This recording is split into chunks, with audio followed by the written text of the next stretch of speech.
More exclusive Naruto Lemon videos coming out on my Boosty. You can support me by subscribing.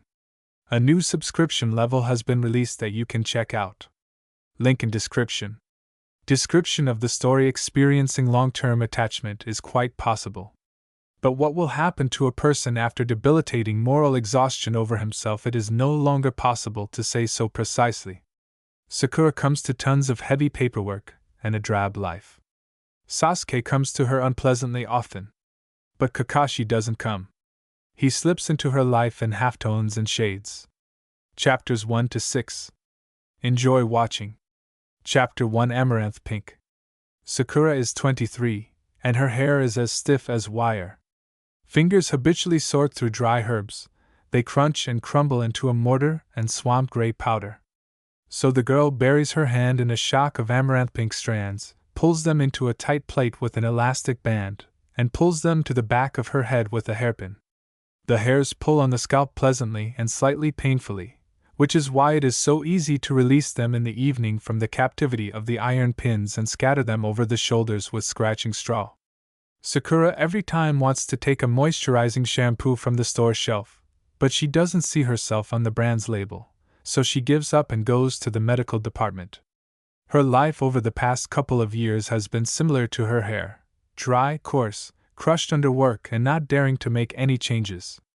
Partly she likes it, but for the sake of appearance she accepts advice on hair care, nods her head in agreement, and inadvertently glances at the products, but still passes by. And the next day she happily pulls the regrown strands into a ponytail, looking at herself in the mirror. Some blame the lack of nutrition and humidity, others think the sun is too hot over the village. Sakura looks disinterestedly through the curtains at the hospital courtyard and believes that each feeling is given its own time. This is why split ends only multiply. That's why Sasuke Uchiha in the office only causes boredom. The alizarin fan could have become her future with the right desire and ambition, but the desire went rotten along with the milk in the empty refrigerator. The last of the great clan carefully watches her hands, rummaging around her body professionally and impartially. Sakura monitors his blood pressure and pulse. And for a moment, the lost rhythm of her heart shows that now she can't freeze in anticipation and awe of the person opposite. Sasuke leaves silently, straightening his cloak. Sakura stoically endures the visit of Naruto, who was not lucky enough to find the Uchiha in the village, and buries herself in documents until the night. The always collected Mrs. Irionen lives alone in insipid boredom and despondency, and even during a routine examination, without much grimace, she repeats that she is a virgin. Ino laughs as she talks about Sai's dick. Hinata moves like a duck through the streets, and smiles shyly when her husband intercepts the packages from his hands. Tamari suddenly lights a cigarette, rubbing her eyes, red from tears. During one of the examinations, the Chunin suddenly falls to his knees and asks to go on a date with him. Sakura glances at the clock above the entrance to the ward and shouts, "Next!" Sometimes, in a deserted room in her apartment, she feels on her skin a measured ticking, rumbling and powerful. She silently prepares dishes for one, eats to the sound of ceramic dishes, trying to drown out her own thoughts with the uninterrupted broadcast of the TV. The drain in the sink groans as it flushes, and the documents rustle as they are placed on the table. She works until 1:30 in the morning. At 2:10 he wipes his damp hair with a towel and turns off the light. At 3 o'clock he sighs deeply for the last time. "Madam Irionen, the test results for Mito Tsurame have arrived," the assistant chirps muffledly under your ear already at 8. Sakura nods habitually and takes the documents to her office. Sakura drunkenly pulls Ino on a rare foray into a bar, lifting a glass of sake to her nose. "Stop your workaholism already. While you are sniffing ducks in your hospital, Sasuke asks about you. Mitaku, have you really decided not to meet with him? Just think how many years have passed, and you are still as adamant? Do you think you'll increase your worth like this? Yes, while you turn your nose up, he will find someone else. Wake up, Baka. Sakura, are you listening to me? How long can you raise this topic?" The kunoichi sighs tiredly. "I'm not interested in Sasuke anymore, that's all. Is this so hard to believe? Well, since you are not interested in him, Then at least tell me who you have in mind now. You can't just give up on him. In mind, right? She looks up thoughtfully and drinks. There's no one. I just don't want a relationship right now. What oh? Ino smashes her glass on the table. Someone took Sakura prisoner and put a clone in her place. We must immediately send a detachment to rescue her. Now I'll go to the 6th and oh, shut up. Finally, Sakura habitually flares up and covers her friend's mouth so that she does not attract attention with her drunken yelling. The unbuttoned collar of the chipao is followed by a trail of fumes. The lock clangs into the dark apartment. Without turning on the light, Sakura kicks off her sandals, walks into the middle of the living room and sits down at the table. After a couple of seconds, he falls on his back, throwing his arms to the sides. The damn clock is ticking in the bedroom. The dog is barking outside the window, next to him his master. A thin strip of lamplight leaks between the curtains. Sakura is 23. She a lonely workaholic virgin, with a recently severed painful attachment looming behind her. She would like to say, teenage crush, but common sense did not allow such freedom. Really, why am I looking at the ceiling and succumbing to alcohol, Sakura thinks. I could have married him a long time ago. And I would give birth to a daughter for him. I would call him Sarada. Sakura and Sarada Uchiha. Then she rolls onto her side, stretching out her skinny arm with a half-clasped palm in front of her. Hair rolls down from the forehead onto the forearm and into the eyes. It's good that I haven't gone crazy yet. Otherwise I would have done it. She falls asleep clothed on the floor, and in her sleep, just like once in childhood, her knees give way. Her heart beats desperately loudly and languid excitement ignites a flame in her chest.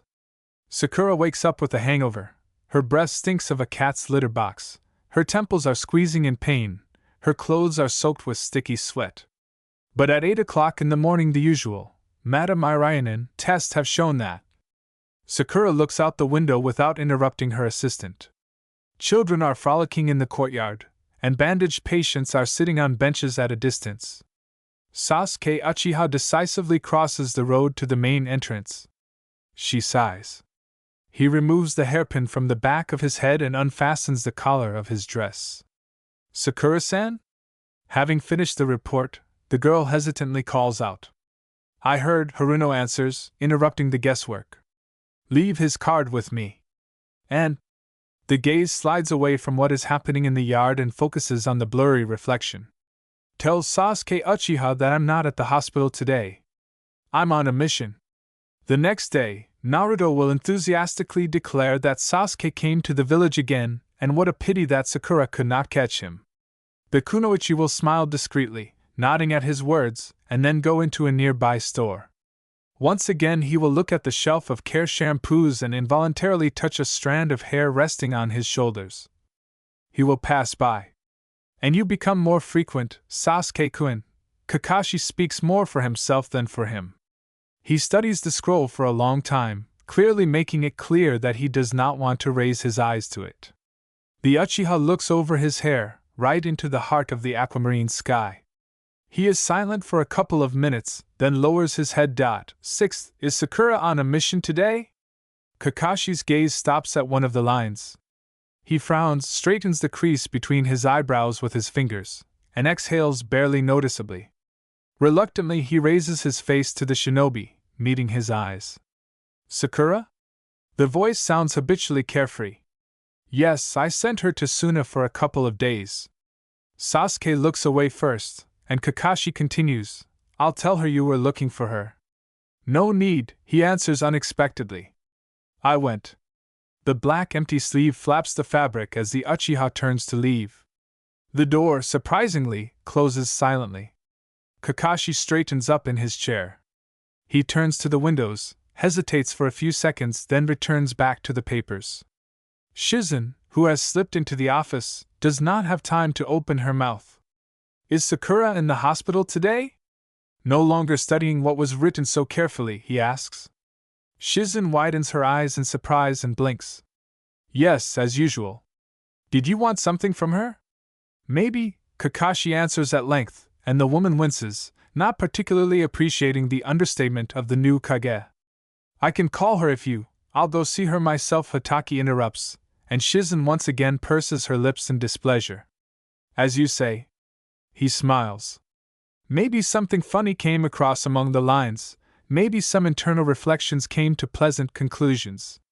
But Kakashi cannot suppress a satisfied smile, causing the advisor to raise an eyebrow in surprise. For her, the sixth thoughts always remained in the dark. Somewhere at the reception of patients, Sakura sneezes loudly. Chapter 2 Pronal's Night. In the evening, the windows are filled with sunset reflections. From the flawless golden border of the horizon to the dusty streets, a gum-gum light spreads. It creeps along the whitewashed walls of houses, lies on people's faces with a farewell smile. Sakura clicks her heel as she leaves the hospital and squints in the sun. The hair gives off a peach tint and an alcoholic smell. She closes her eyes and quickly passes the steps, walking habitually along the landing. Yo! A familiar voice. The girl raises her head and opens her eyes with difficulty. A figure emerges from the shadows of the trees. Sixth. Kakashi smiles and comes closer. The teacher always smells of fried fish, chemicals and dust, and incredibly rarely straw. Sakura herself doesn't know where the consonance of smells comes from, but she detects something amusingly familiar in this. Sometimes she hears notes of silicone lubricant and doesn't want to know anything about it. Now he smells of ink and slight fatigue, and the kunoichi smiles. In the image of Hokage, he becomes terribly unusual, but his calm and friendly look is still the same. For the first time in a long time, Sakura holds back her brisk pace.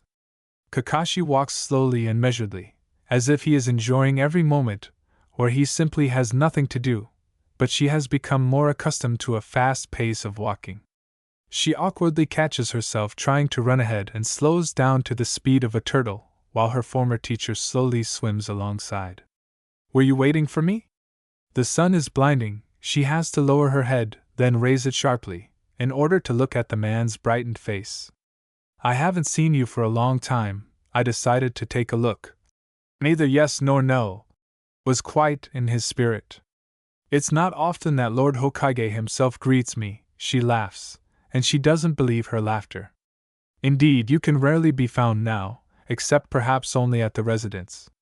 Therefore, sometimes it's worth ventilating for no reason. Hataki shrugs, and Sakura catches the sunlight on his eyelashes for a second.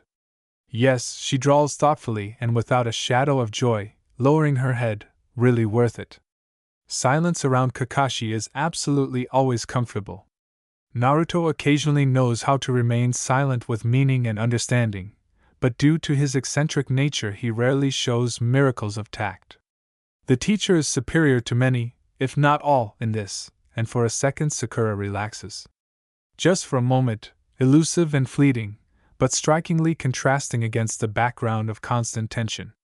The stones quietly tap underfoot. The sunset, warm and warming, falls on the skin with a girlish gentleness. The man's slightly stooped shoulders turn out to be much higher than her own. Sakura looks at his posture, and his hands tucked into his pants pockets.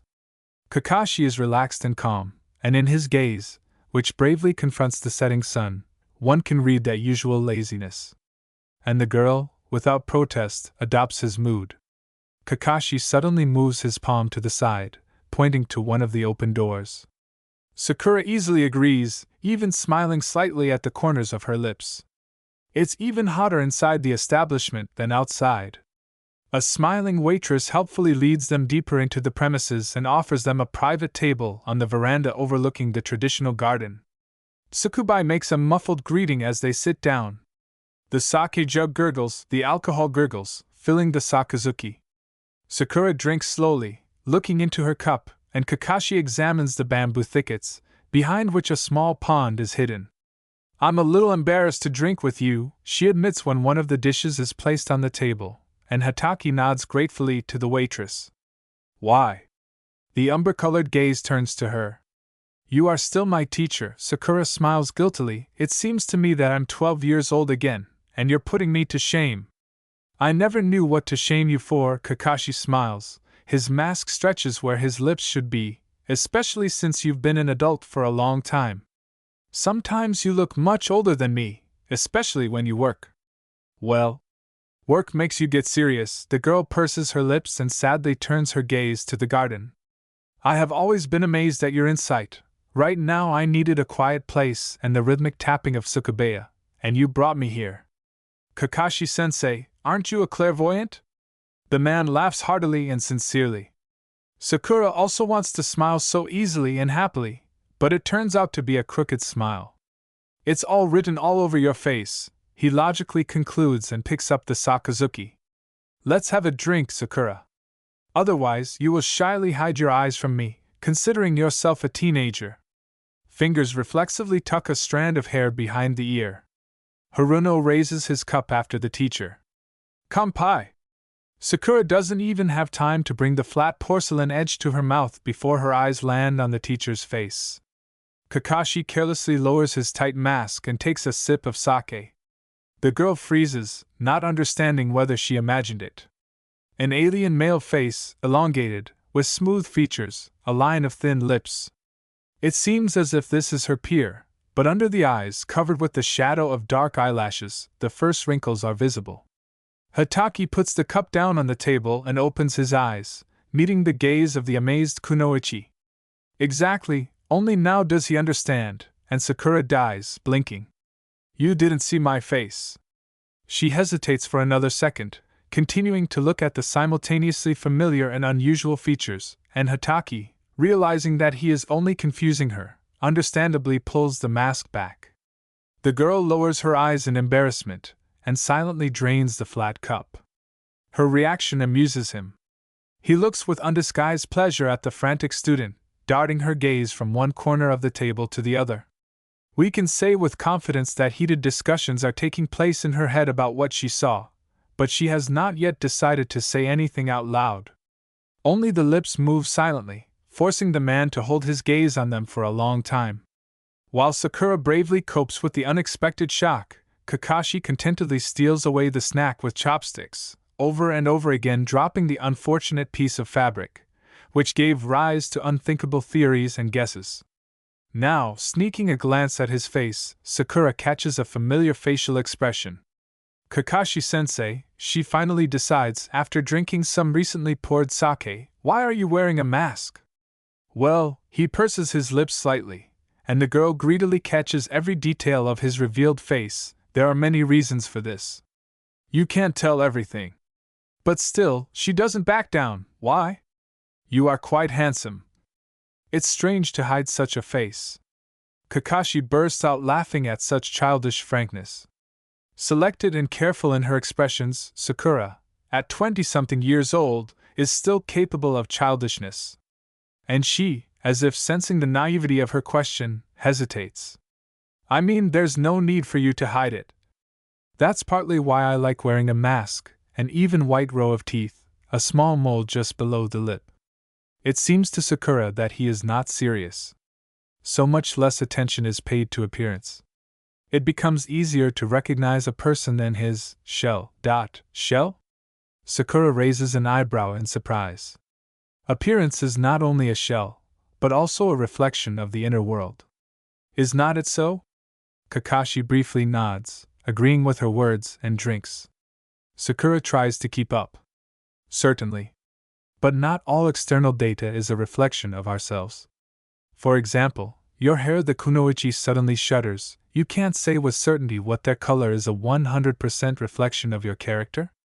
Even in disguise, you will forever remain with beautiful hydrangea hair. All that remains is to come to terms with it, or the teacher looks at her attentive expression, or adapt to how they superficially characterize you. But most of the time we do not attach importance to external factors unless they themselves come to the fore. Sakura hums thoughtfully, wanting not to answer for now. The teacher's reasoning was quite logical, but in his usual manner he did not answer the initial question. But still, Kakashi stops the sake cup at his lips when he hears her voice again. You have no obvious reason to hide your face. As a shinobi you are known, the mask will not hide you. There are no visible flaws. Why are you hiding? The Hokage sighs. He was counting on such a dialogue, but did not imagine that it would interest the former student so much. If you approach from the other side, Hatake lazily drawls the words, scratching his chin. Then, Sakura, could you fall in love with a person whose face you don't know or don't like? The girl freezes. The question takes her by surprise. The herbal gaze fades and falls on the table to the girl's hands. Fingers involuntarily scratch their nails on the porcelain Sakazuki, moving it a little to the side. Sakura thinks this can be seen from her eyebrows drawn together in concentration towards the bridge of her nose. I don't know. Rock Lee, despite his eccentric goals, was not a bad guy. The girl peered at his energetic movements and thick eyebrows during joint drinking sessions, and did not find anything interesting for herself. And it was strange to think that this was only because of his rustic face with huge burning eyes or because of the strange power of youth that he was so fond of mentioning. The fleeting guys who dared to show her attention were boring, insipid gray, just patients, on whom she did not even glance. Why do you refuse ordinary civilians, but are so in love with Sasuke? Kakashi drops it without a hint of mockery, and Sakura feels like something piercingly clicks inside her. Just as the clock hands rattle in her room, just as the tsukubai bamboo tube hits loudly in slow motion. Exactly. Once small and naive Sakura Haruno falls in love with a handsome and mysteriously silent boy from a destroyed clan. She follows him like an invisible shadow, trying hard to keep up with his lonely back, but everything goes to waste. Every now and again. Over time, she ceases to understand why she gave such a long chase, but out of habit she follows the target. Simply because she has such a character. She just doesn't give up on anything halfway to the goal.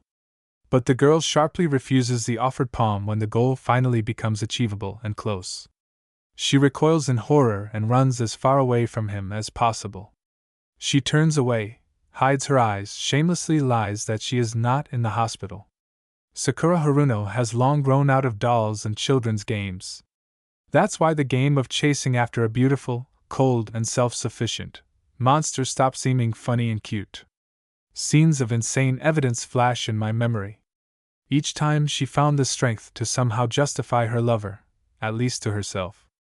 But in the end, when the conflicts are resolved and she can breathe calmly, she sharply says, no, to herself. She becomes simply afraid to connect her fate with a man who, without pity and regret, directed his blow at her several times, who chopped off tender girlish feelings with words. And now the tender girlish feelings have become obsolete. All that remains is a cold look, dry forgiveness for what has passed, and a desperate desire not to return to the skin of a used punching bag. Self-respect finally paid off. Only after a series of countless battles, terrible events, and intense war did she not remember how it all began. With a beautiful little boy and a girl in love with him. Was this girl really worried at that moment about the experiences of the silent object of love's torment? Did she try to understand him more than herself? Not at all. She acted only from her own ideas about him, and naively hoped that she would not be touched. Only the image was different from the real person, and the person revealed himself to her many times not as a hero of fairy tales, but as a villain. It's time to admit it. Yes, after a long minute of thought, Sakura smiles painfully. You're right, Kakashi-sensei. I fell in love with Sasuke-kun a long time ago, and in a childish, stupid way, but with age I could not distinguish infatuation from serious feelings. Probably, I didn't have the desire or courage to figure it out, which is why I tormented myself for so long. Ultimately, I now understand that my attitude towards him nothing more than painful attachment. Kakashi watches her face in surprise and fascination. He sees how desperately she purses her lips, how she hides her eyes from him, how she shrinks in place, digging her hands into her own palms. She's in pain. What she felt did not pass without a trace, but inevitably came to an end. Sasuke-kun was very dear to me, he sniffs noisily, but does not allow the moisture to roll onto his eyelashes. I'm really glad that thanks to you and Naruto, everything will be fine with him now. But, after so many years, after so much torment, I don't want to be with him. I put too much into being with him, and in the end, I overestimated both myself and him. It's so stupid to give up on dreams. Sakura raises her head to the light. The hair rolls down submissively from the face, the eyes sparkle with suppressed tears. Kakashi looks at her sadly, but does not dare to move. He just holds out his hand. Imperceptibly, briefly, rustling your sleeve on the table. The first tear inexorably rolls down your cheek and, sparkling like a precious stone in the warm light, falls onto your knees. You know, her voice trembles, I thought about it a lot. All these years. I tried to understand myself and not blame myself. Sometimes so many regrets came over me in a wave that I wanted to just spit and go meet it halfway. But then I stopped myself. She stubbornly pulled her hair. She said that this too would pass. But you know, it doesn't work. It doesn't go away. This feeling. I feel so. It hurts. It's a shame. Sad. Alone. I have never been left alone without the goal of loving. Sobs and pride chew in her throat, but Kakashi already understands this. You've grown up, Sakura, he says quietly, touching his hand cold as a granite gravestone. She shudders under the warmth of his palm, but timidly and hesitantly hugs him back. He clenches his fingers almost to the point of crunching. Sakura turns her gaze to her former teacher. Expects to see anything but understanding and complicity in his eyes. She feels funny. Sensei, she squeezes out hoarsely and stretches her lips with a fragile, broken smile. I'm such a fool. I got drunk, and now I'm crying to you about all sorts of nonsense. Why am I so grown up? I can't solve my problems myself, I just cry like a stupid girl. It's probably so awkward and funny for you to watch this that I. Forgive me, Kakashi, I'm really too drunk. It's good for you. He smiles restrainedly and squeezes her palm tighter. Sakura sobs, pursing her lips and trying to smile even wider. Cry, Sakura. You haven't done this for a long time, it only makes it worse. The girl nods, trying to wipe herself with the wrist of her free hand. Through unintelligible breaths, hiccups can be heard. Sakura really drinks and says a lot of unnecessary things. But Kakashi listens. He is silent, sometimes says some comforting phrases, then listens again and strokes her hand. At the end of the evening, when darkness has surrounded the secluded table on the veranda, the waitress comes to check on the guests, and Kakashi with a movement of his palm indicates that they should not be disturbed in the near future. Milling coarse hair rests on his legs.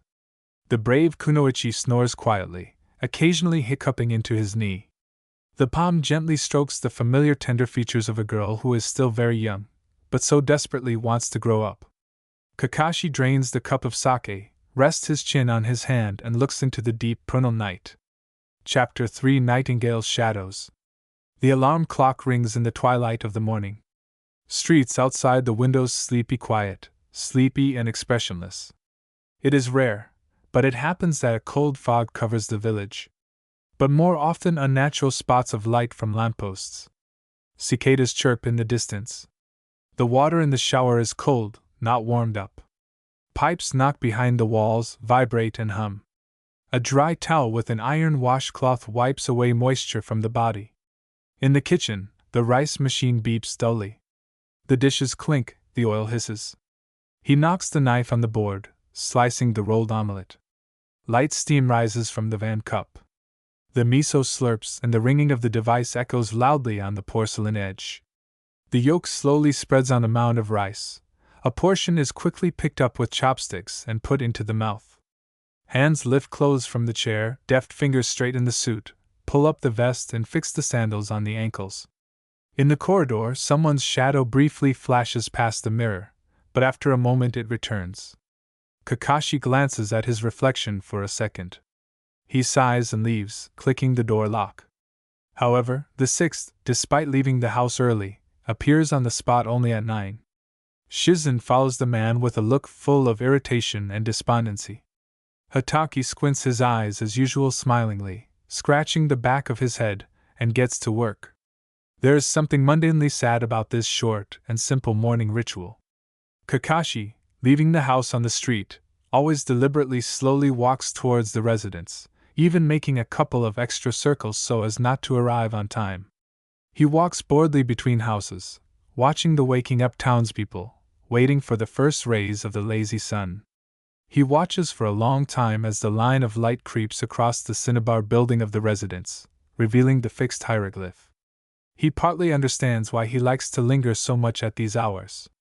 His house empty and cold, work a pile of heavy papers, a series of motley shinobi. He doesn't want to go back or go forward, which is why it feels so blissfully good to wander the streets, occasionally nodding to the acquaintances he meets. He is at home for about 15 hours a week.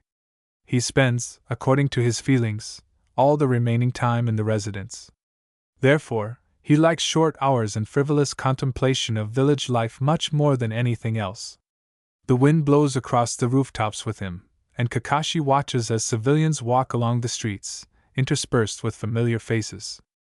The eternally loud Naruto, whose voice seems to reach neighboring villages, former teammates talking to each other, still trying to move in groups, couples in love with reddened faces. The Hokage smiles, looking at the idealistic joyful boredom. He is glad that everything is going as usual. Sakura walks past this beautiful painting, and her brisk step attracts Hataki's attention. To his surprise, the girl keeps to herself and is always busy. She even looks a little like him. He meets her only in the mornings and at night, when both return from work, but Kakashi is never in a hurry to approach her. Her back is stately and always straight, despite hours of stress. Her hair puffs up on her shoulders, curls in places, and the man thinks that such a disheveled look says a lot, but the kunoichi herself does not even show her fatigue with a glance. Collected, neat, with an iron and attentive gaze, her face has become too rare to soften over the years, and now seeing a thin figure in a hospital gown with her hair tied up is much easier than catching a timid smile and the sparkle of her patina eyes. Sakura turned from a naive girl into a beautiful girl. Kakashi, with hidden delight, sees her distant expression on her face and thinks that she has time to change so much in the kunoichi's life. He personally saw how quickly it was growing, but he did not expect to see such an interesting result. On 2 or 3 occasions, he catches Sasuke's black cloak heading towards the hospital. The man involuntarily frowns, but realizes that he can only watch. He forcefully restrains false mentoring phrases. "Well done, Sakura, you've been working towards this for a long time. I'm happy for you. I wish you happiness." But then one small question escapes the Uchiha's lips. Kakashi realizes that everything is not as simple as he initially thought. And smiles. Strange, thoughtful, interested. The alarm clock rings above your ear. Kakashi doesn't have time to open his eyes before he inhales a crazy mixture of women's perfume and the slight smell of alcohol. As soon as the ringing stops, he lazily reaches for his vest and selflessly inhales the aroma. Sakura smells of grass, cherry notes of perfume and medicine. The fingers insistently remember the coarse hair under the hand and the velvet of light skin. Kakashi throws his clothes into the wash with annoyance, but has no doubt that he will still be able to hear the familiar trail of perfume. Days turn into weeks, and weeks turn into months. Sakura defiantly winces when she sees a bottle of sake and mercilessly pours alcohol, which is prohibited in the hospital, into the toilet. The patients cry bitter tears, but no longer catch the eye of Mrs. Irainen. Mostly she tries to remain silent and talk to the point, and sometimes explodes into bursts of uncontrollable anger. Even less often, blushes deeply, leaving the same mask of indifference on his face when Mr. Six is mentioned. Out of habit, she begins to walk along the streets along the convenient path to her home, but abruptly changes her route when the waitress from the restaurant waves at her friendly. The girl in the apron watches the rapidly retreating kunoichi in surprise and thoughtfully suggests that maybe this is not the same girl who came to them with the 6th. Sakura takes cold water into her hands and splashes it on her face.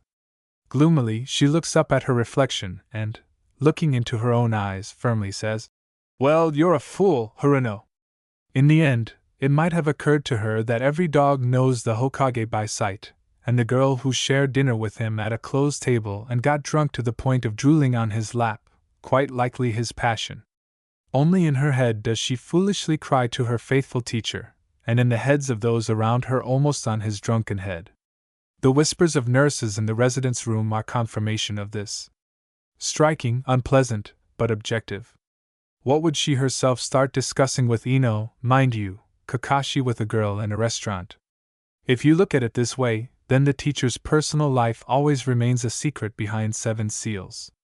Students and colleagues never knew anything more than the location of his apartment. Sakura herself recalls with nostalgic melancholy how Team 7, with an insane desire, tried to lift at least one veil of secrecy, Kakashi's face, but they could not figure this out after so many futile attempts. Water drips from the tip of his nose into the sink, and Haruno closes his eyes. Kakashi's face. Beautiful, youthful and calm, like a vast calm sea. She barely manages to fully realize that she really has finally seen him. Her heart skips a beat when she imagines a modest smile and warm gaze hiding in the shadow of his hair, sprinkled with light splashes from the lamp. Once again, the scene on the teacher's lap seems unacceptable to her, and Sakura ruffles her spiky strands, trying to suppress a cry of despair. Moringa's shadow, his quiet and soothing voice. It's as if he's reciting a mantra over her, and she listens sensitively, sniffles and squeezes the dark fabric of her trousers with her fingers. She is calm, good, and not afraid.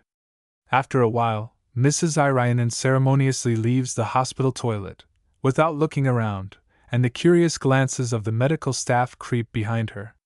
The lavender hair is tousled, like a scarecrow on the field, but the face is always serious. Sign in. Haruno shouts, not taking his eyes off his papers. The door opens slightly and a man quietly walks inside. Tell me what's bothering you.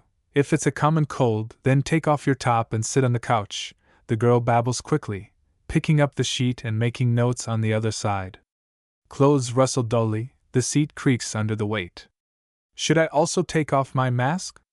Kakashi is interested, and Sakura twitches funny in her chair. She looks up at him after a few long seconds, and Six can't help but chuckle, noticing the absent-mindedness and embarrassment in her face. Kakashi-sensei, the student squeezes out. Why are you here? Came for an appointment. Anticipating the question, the man answers. I haven't been feeling very well lately. Shizen insisted that I come and check with you. Here's how, Sakura mutters, stopping herself from looking at her bare torso. Why didn't they call me? Well, I know how hard you work, he smiles habitually, so I decided not to burden you unnecessarily and made an appointment. By the way, it was quite difficult to do. Is your schedule always so overloaded? God, Kakashi-sensei, did you really make an appointment with me in advance? Irainen approaches, rising from the table. This is stupid. You can always call me to your residence with or without reason, but here, even if you feel unwell, you sit in line. Do you understand that you could have worsened the disease while you waited? The rest are waiting, Kakashi shrugs. And I can wait. Sakura sighs, moving a chair towards the couch and sitting closer. Besides me, there are other Ionians working here. I'm not alone in the entire hospital. If there was something urgent, you can call any of them. She straightens stray strands behind her ear. Especially since it's so important for you to come here, you can skip the line. You are Hokage. That's exactly why I came to you. Sakura looks up at him with confusion. There is one thing that I can only entrust to you. Thing? What is it? Kakashi raises his palm to his face and points at himself. This one. Sakura blinks in surprise for another second, then blushes from some of her thoughts and drawls out, Oh, it'll be nice if you close the door, Sixth insinuatingly explains, and the girl obeys. Slowly rises. He approaches the door and turns the key in the lock. The windows should also be covered. Spectators have already gathered there. She turns to the table, illuminated by the midday sun, and notices someone else's hidden head on the other side of the window frame. A shadow of irritation flashes across her face, and with strong-willed steps she overtakes the cord from the blinds, yanking it towards herself. The shadows outside the windows twitch in horror, and the room is filled with twilight. Sakura is angry, and this kunoichi's nervousness makes Kakashi laugh. She had the habits of the fifth, this cannot be hidden, but her anger had completely different shades. Not fiery scarlet, like Tsunade's, but toss and silk. Kakashi loves the splash of waves on the coasts, the endless morning sky above his head, and the half-tones of shadow that lie in rooms due to lack of light. Haruno turns around as he pulls off his mask and looks at her with laughing eyes. Kakashi-sensei, she says calmly and a little embarrassedly, do you even know what rumors you are generating with your tricks? I've been swimming in this for a month now, but I can't swim out. What rumors? Six asks naively and carelessly, and Sakura becomes embarrassed. When we were sitting in that restaurant, many thought that I was your girlfriend and did indecent things, only now this version, coming off the tongue, sounds insanely absurd, and the girl feels ashamed of what she said. Hatake purses his lips, thoughtfully looking away, but noticing the awkward pause, he turns back. And let them think, Sakura gags in shock. If it makes you uncomfortable, you can always say that it's not true. But Kakashi-sensei, I will only confirm all their words. Raising his voice, the kunoichi is amazed. Everyone will think that I'm hiding the truth like that. Then does it make a difference whether to confirm or refute? Kakashi continues phlegmatically. In any case, their interest will either wane or they will come to opposite conclusions. It does not matter. Sakura hesitates, not daring to answer. After a couple of seconds, she realizes that there is truth in his words, and can only sigh tiredly.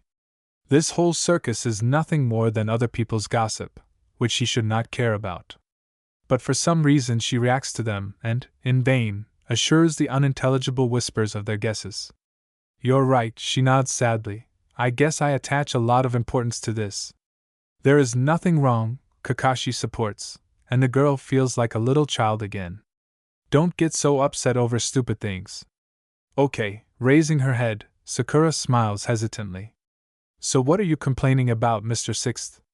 Kakashi thinks that sometimes lying so openly is not bad. His nose is caressed by the smell of tinctures, new paper, and cherry perfume. The former student touches his chest smoothly and expertly, and the gentle tickling of the healing chakra warms his abs. In the semi-darkness, her face seems blurry and serious, but attractive. He smiles as he looks down at her and considers the rumors just a push in the right direction. After all, it was he who casually dropped an ambiguous phrase in a conversation with the advisor, and Shizen, although not showing interest, instantly spread the gossip around the area. Sakura, studying her lungs and throat, tries not to think about anything.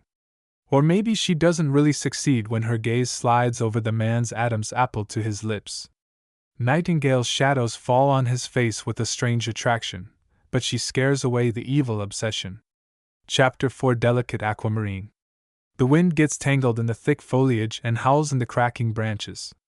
It spreads among forest grasses and rises high in the clearing, taking with it light petals and pollen. Cold and affectionate, he lulls you to sleep and takes you into his arms with fatherly tenderness. Sakura smooths her hair, but it flutters under her fingers zealously and freely. They straighten out in the cooling air flow, rush from shoulder to shoulder, and fall back for just a moment. The girl kneels down and places a basket next to her, at the bottom of which various herbs lie lonely, tied with threads. Do you always collect them here? Kakashi says barely audibly, and the kunoichi is not surprised by his unexpected question, as if she herself was waiting. Yes, her face is peaceful and relaxed. Hatake looks at him with hidden pleasure. Of course, not everything I need grows here, but I like this clearing the most. You grow them yourself. The girl's hands slowly and leisurely sort out the stems among the grass, stop for a second and stroke the leaves, then reach for the garden shears. But you still come here. This is weird? Sakura smiles, looking up at him. Admittedly, this does seem a little silly, but I like to collect herbs outside of the greenhouse. There's a little more natural quality to it, but for the most part one enjoys the process. Here, I feel calmer. She lowers her eyes and looks at the waving treetops. It becomes easier to think about everything here. My hands do the work themselves, and for a short time I connect with nature. Kakashi chuckles and also looks up. Despite the not very warm wind, he also feels calm. Only the rustling of leaves and the distant chirping of birds are to blame for this, but a girl sitting peacefully on her knees and swarming in the greenery of the river. Am I bothering you? Easily squatting next to him, he distracts from the collection. You probably wanted to be alone. Then why would I call you here? Sakura turns, meeting his gaze. On the contrary, I wanted to show you this place. You've been working a lot lately, which is why your health is deteriorating. In a dusty room, it's not surprising to get moldy yourself. Sometimes you just have to go out for a walk. Kakashi grins, surprised at how subtly and sensitively the former student senses his mood. She, of course, does not know that he himself often walks around the village idle, but her empathy pleases him. Especially, she continues, lowering her eyes to the flower lying in her palm, I always enjoy your company. Sometimes I feel like you understand me too well, so I wanted to share. You. The man patiently meets her gaze, trying to predict what was said. My sensei. Sakura smiles easily and tenderly. Hitaki easily succumbs to her charm and smiles back. The wind rustles loudly and sensually, and Six is sure that there is something related to him in this sound. Just as distant, hysterical, and a little sad. This is blue linen, she says quietly, raising a flower the color of delicate aquamarine to his face. It smells very faint, but if you smell it, its aroma is amazing. Give it a try. Kakashi takes the thin stem with one finger and brings it to his nose. The mask bothers you, the girl corrects him, and with a sigh he lowers the stretchy fabric onto his chin. A small flower smells of freshness, freedom, and a long-forgotten feeling of falling in love. The wind bends its petals to the skin, and they tickle the nose. Sakura shyly looks away from the teacher's profile and looks at her palm. In it, obeying the gusts of wind, exactly the same flower rustles inaudibly. She remembers this smell. Nostalgically spicy, magically sweet. It smells of trust, affection, and something new and exciting. Truly a wonderful aroma, Kakashi says slowly, and the girl can't help but smile. Blue flax has no smell. Sakura does not notice how their meetings with the former teacher are becoming more frequent. She smiles at him in the hospital when he personally comes to check on the condition of the shinobi who recently returned from a mission. He laughs loudly and honestly when he enters the residence, and sees how Shizen is scolding the sixth. He talks to him for a long time and with interest when they accidentally meet on the street, and Kakashi tactfully transfers the bags of food into his hands. When he meets her after a long shift, she is a little surprised, but still smiles happily. They say. Oddly enough, they rarely touch on the topic of work. For the most part they discuss nonsense and trifles. But the kunoichi notes with pleasure that these topics sound very interesting in conversations with Kakashi.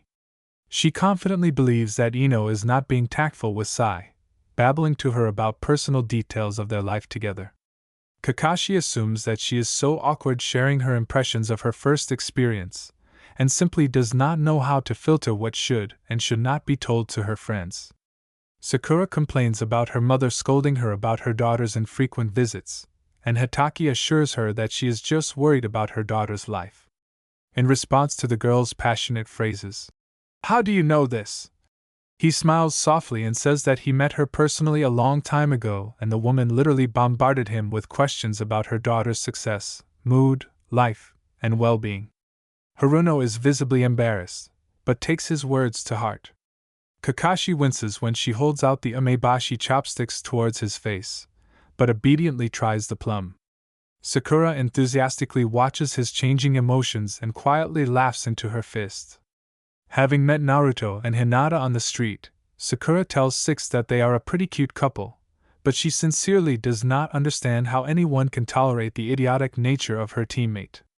And in general, she feels a little sorry for the timid Hinata. She has been waiting for the blind Uzumaki for so many years. The man thinks for a while, but then confirms that his student a rare break. In a whisper, the girl shares with him that Shikamaru and Tamari are at odds. Kakashi explains to her that this happens sometimes, especially since they are both difficult personalities. She has no problem talking to him about love, relationships, life, events. He talks about pleasant and not so pleasant things. They talk together about soap making and goals in life. Kakashi chuckles when the kunoichi turns up his nose and explains to the restaurant waitress that she is just his student. Sakura smiles when 6 comes to check on Gai-sensei, and he routinely challenges him to a duel. Next to him, she feels more confident and calm. Kakashi is always quicker to take out his wallet in a restaurant, and does not accept the girl's protests. Slowly swims across to the other side of her when drunken brawlers shout on the way, and Haruno is funny at how he reflexively shields her from slightly drunk civilians. Once she even says that she is a little insulted to see that the 6th does not appreciate her ability to stand up for herself, but he easily and without conflict answers, "You are a wonderful kunoichi and an amazing Irionin, but right now I don't care about that." Sakura is sulking for appearances, but inside this phrase reverberates with pleasant warmth and embarrassment. It's so strange to hear such a phrase from one of the strongest shinobi of the Hidden Leaf, with whom they fought side by side in the war. Later, Kakashi seriously says that one should separate the military situation from empty boasting of skills. Sakura understands what he means and catches herself thinking, among her peers she has never encountered such a simple and wise thought. Therefore, when Naruto, who is talking incessantly, once again begins to irritate her, she easily puts her fist against his forehead and threateningly tells him to stop. The comrade is surprised by the kunoichi's unexpected restraint, and even fearfully asks if she's sure she won't beat him. The girl snorts proudly and removes her hand. Therefore, Sakura silently endures her mother's reproaches when she comes to them for dinner, and after her long tirade, she replies that she appreciates her concern, but she is already an adult and can take care of herself. Mabuki falls silent, stunned, exchanges glances with her husband, and then sighs. Therefore, Ino is surprised to see how her friend listens attentively to her chatter without a shadow of dissatisfaction, and then with a smile says that she is happy for them.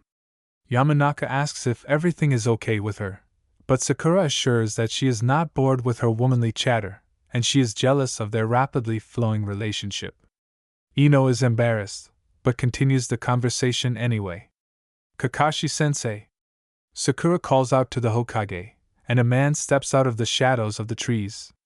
"I still need to go to the store, do you mind?" Not at all. He comes closer and notices that the girl forgot to take the hairpin out of her hair. Wait a second. Rubelite curls fall over her shoulders, and Hitaki's cold fingers carelessly touch her neck. Sakura picks up the accessory and looks up at the teacher. Now he's too close. Just like at all the meetings before, like then in the restaurant with her ridiculous tears and words. She realizes that in a short few months they have become quite close, and now this change should not surprise her. "Let's go to," he says softly and stands next to her. He involuntarily touches her shoulder, accidentally runs his hand along her wrist, putting his palm in his pocket. Sakura's first step swings her body a little to the side, and now she touches the dense material of the sleeve with her fingertips. They walk side by side, basking in the dim moonlight and each other's company. After a couple of steps and a few phrases, Hitaki takes his hand out of his pocket and for the first time purposefully touches the girl's bent elbow. Inadvertently, as it seems to Sakura, but an unexpected heat runs through her body in a wave, and she swallows in embarrassment. She knows this feeling. She remembers, worries emotionally, and does not believe that it has again stirred up in her from under a layer of dust and a crust of painful memories. The rustle of light steps, quiet talking, distant sounds of night streets. Konoha comes to life after midnight with its muted and at the same time bright colors. Signs turn red, mustard light bursts out of windows and doors, the streets of areas remote from the center turn gray, black and emerald crowns darken in the quiet courtyards. They stroll leisurely, and their slow step stands out from the violence of the night bustle. Sakura silently contemplates the people passing by, thin threads of smoke curling into the black sky, smiling half-naked girls with sparkling pale shoulders. "I've never been here this late," Haruno says, and Kakashi looks at her. "I didn't even know it was so noisy here even at night." "Main Street never sleeps," he answers, looking up. "Some open in the evening, others in the morning. It's always quite lively here." "Yes," she nods, "I noticed." Their hands touch for a moment, and Sakura hears her heart pounding loudly in her chest. The 6th, on the contrary, does not seem to notice such a small detail, continuing to walk imposingly next to him. There's even a casino open here.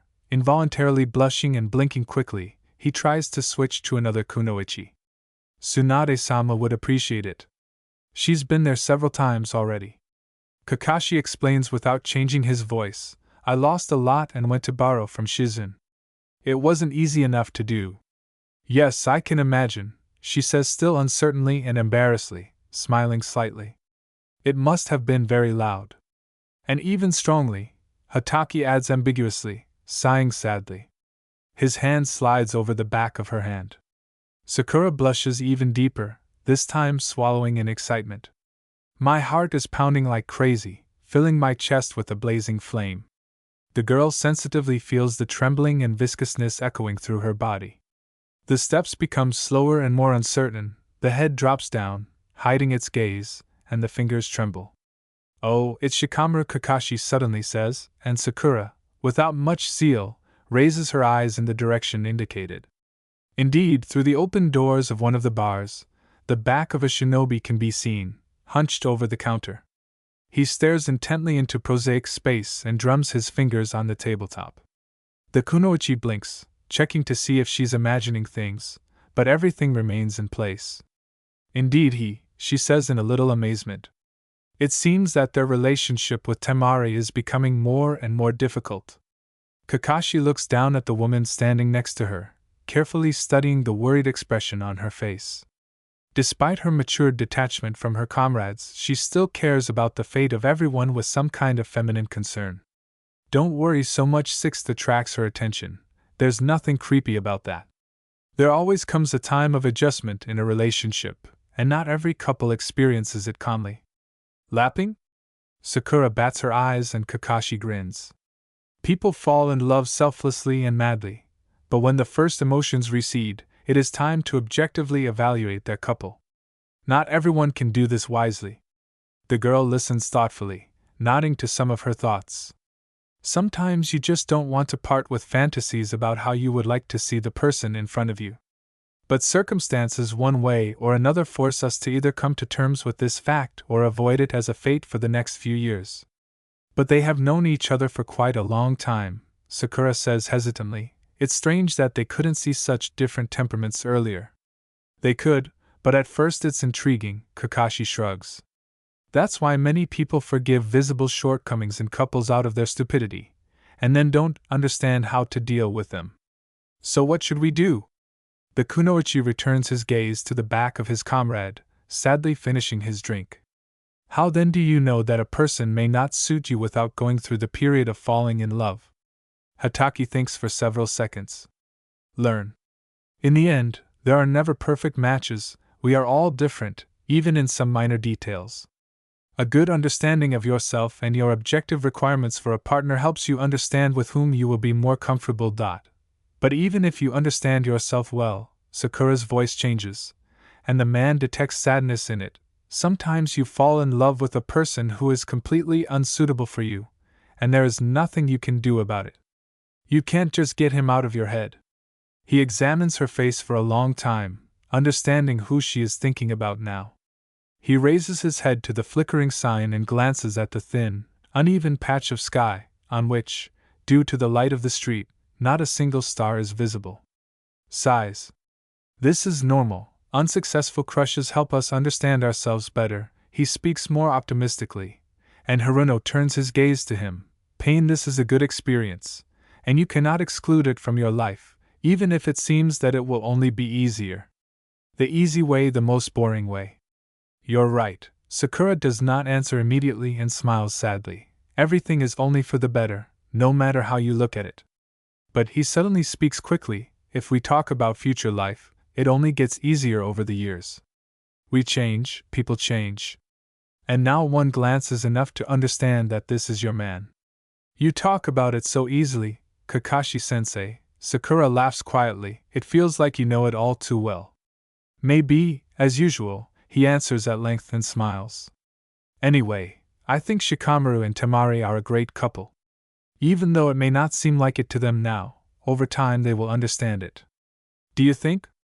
The girl widens her eyes in surprise. To me, they are complete opposites. Shikamaru doesn't really like to put effort into anything, while Tamari, on the contrary, seems quite assertive. It will be difficult for them to be together.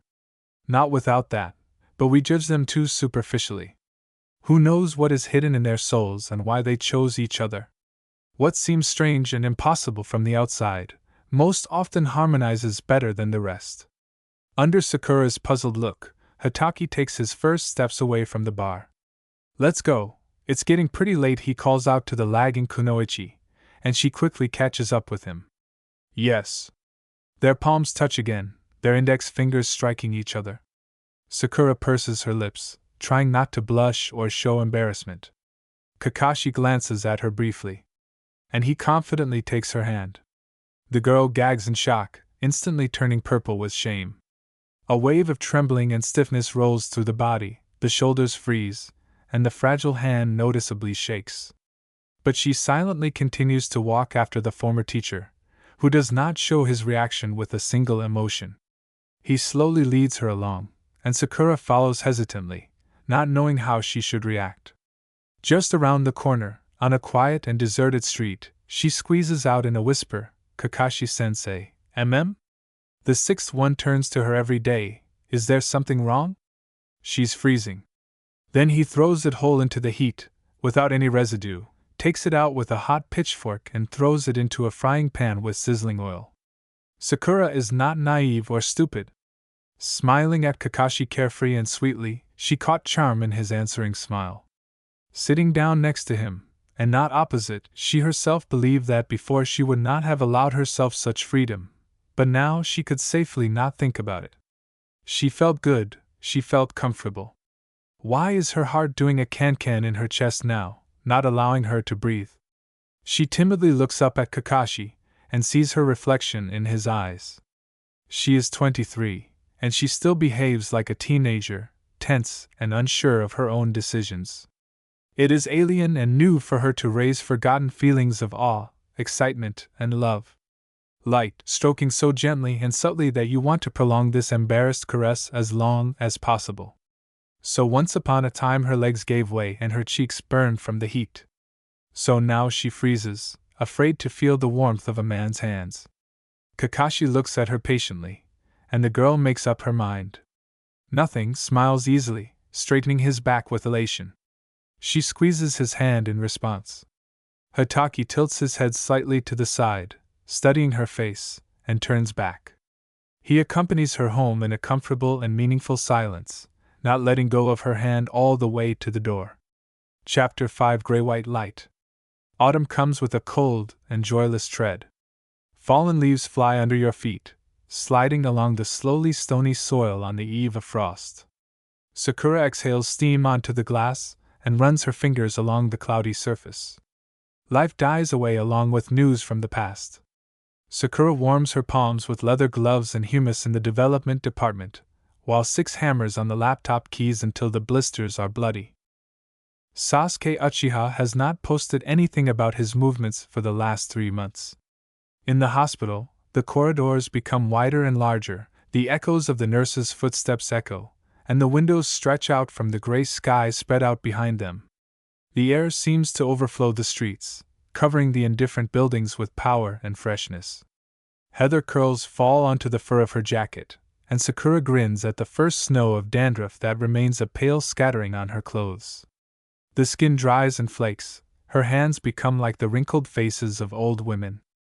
Ino wraps various creams around a snowman in the spring, and Haruno seriously looks at the price tags in the store, wanting to think that the intelligence of some kunoichi does not depend on their belief in natural ingredients in cosmetics.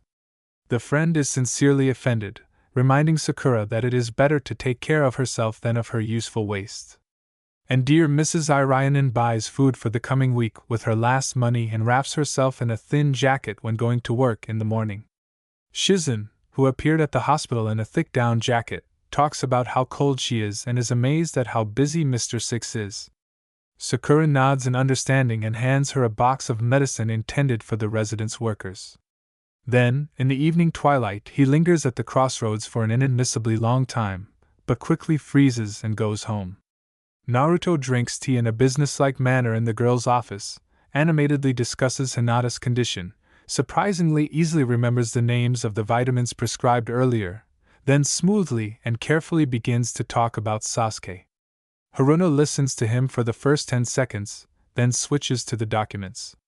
What if Sasuke died? Sakura mockingly tears up the chaotic flow of speech, but his friend smiles widely and optimistically. The kunoichi chuckles. She herself knows that this is not so, but sometimes, rustling her steps through the fallen leaves, she wants it to really be true, or that at this second the sixth is finally receiving a report from him. Steam escapes from the mouth along with a sigh. It's bad to say that. She pulls herself back, realizing that she does not want such a fate for the former object of passion, but her gaze stubbornly creeps towards the windows of the residence, and the girl gets angry. Probably hormones. Probably a lack of nutrients in the body. Perhaps the hands are cold and shriveled from the cold, because instead of gloves, it is better to hide them in men's palms. Over the weekend, Ino chirps that 6th birthday commotion is making her nervous. Sakura yawns phlegmatically, but at 3 in the morning, sitting among scattered magazines with articles about gifts, she feels surprisingly cheerful, albeit exhausted. In the morning she wants to pour cold water into her eye sockets so as not to fall asleep, and thoughtfully tinkers in the compost. The evening wind blows sadly under her jacket, and she thinks intently about how to survive until her next paycheck without freezing her kidneys. A day later, Shizen comes with a large box and, under the surprised look of Mrs. Irionen, places the luggage on the table. Out of breath, he mutters something indistinctly about the changeable weather that has unexpectedly fallen on Konoha and runs away, citing being busy. Sakura hesitates, automatically clicks the handle for a while, but having slammed the door, she still decides to open it. Insulated new jacket in Massac color. Snow-white natural fur, thin patterned ligature along the edges, price tags deliberately torn off. The girl twirls around in it in front of the mirror for half an hour, stretches her shoulders, checking the length of her sleeves and the width of her shoulders, bends over and jumps like a monkey. Then, irritably, he brushes the dandruff off the fur trim and blows it off his sleeves. Tiredly he sits down in a chair and buries his nose in the hood. He smells of new clothes, her perfume and strange care. At a meeting organized in honor of the Hokage's birthday, Naruto jumps almost on the ceiling, planning a surprise. Sakura sighs tiredly in the corner of the room, but smiles imperceptibly. Kakashi, entering the darkness, is frightened by loud screams and exploding firecrackers, then shudders for several minutes from Gai-sensei's vigorous tapping on the back and the hugging of a crowd of students and colleagues. In the midst of drunkenness, he slowly slips away, and Sakura, with absolute indifference to what is happening, comes out after him. Yo! He sits on the railing and greets the girl with a wave of his hand. It was useless to dissuade Naruto. Sakura smiles and approaches the 6th, another 15 minutes, and he will go looking for you, you know. This can be expected from him. Kakashi laughs in a warm, homely way and hides his reddened palms in his pockets. But there is some time. There is a little. They leisurely walk to the nearest bench and turn to look at the indistinguishable shadows behind the closed shoji. They sit in sensitive silence for a minute, listening to disgusting karaoke from behind the dungeon, looking at the evening sky above the roofs, catching the shadows of twilight on their faces. Sakura wants to say a lot, to get angry, to fall on his lap with her head, like that time. But he can only look ahead and awkwardly wring his fingers. Kakashi looks casually calm, but also thoughtfully looks at the yellowing bushes. Suits you, he says quietly, and the girl shudders. Thank you, she blinks, looks down at her hands and smiles softly. Asking Shizen for advice was a good idea. I wonder what you told her. What I wanted, Kakashi answers without hesitation, and Sakura's heart skips a beat. But it seems I missed the mark a little. What do you have in mind? The kunoichi looks up at him in surprise. Kakashi looks at her for a long time, a little sadly. You still walk around without gloves. His palm is just as frozen, but still immensely warm and affectionate for her. He carefully takes one of her hands into his, and now the girl blushes as his thumb strokes the reddening knuckles. He gently runs over the rough skin, squeezes a little, intertwines his fingers so that Sakura swallows tensely. Look at yourself looking away, she mutters under her breath and covers his hand with her other. Walk around without a jacket, sit in the cold, judge me. I do not feel cold. Kakashi catches the moment when the kunoichi awkwardly moves forward to warm his frozen limb and touches her cheek with his fingertips. Sakura freezes, but looks up at him. He tucks her coarse hair behind her ear and runs his nails along her cheekbone, as if afraid to touch the fragile crystal. Haruno barely breathes, only rare exhalations of warm steam separate their faces. Your legs are wobbly, your heart is beating desperately slowly, and your chest is filled with a strange heat, bubbling inside with anticipation. The sounds are moving away at this second.